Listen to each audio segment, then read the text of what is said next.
paint na to, naka-primer na. Yun. Pinapatigas ko lang yung primer para kapit na. Pwede na! Hindi pwedeng madaliin. Baka mangyaring bumaklas. Yan. Ready na yan.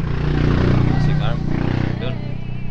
Ito yung pisa niya. Nakalat lang, nakasabit. Yun. Okay na. Malapit na to. Okay. Hindi silang masyado kasi hindi gaano gawa. Daming sa trabaho. Pero magawa natin ang paraan yan. Excited na rin ko kasi yung telescopic, yung baluktot, yung telescopic. Kailangan pang ayusin yung telescopic pala nito. Baluktot. Tinanggal ko na yung telescopic ko.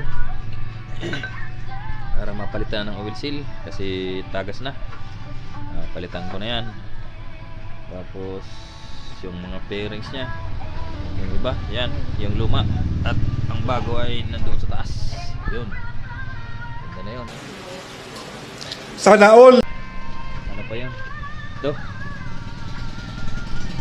Carbon brush. Napalitan ng carbon brush para ito gumana ito starter. Nga pala, yung at yung gulong ng makina. Grabe ang dumi. Dapat palinis na masyado. Kaya linisin ko ngayon. Salamat. Update again. Hindi ko napakita pag pintura ko kasi madali. Yan mga boss.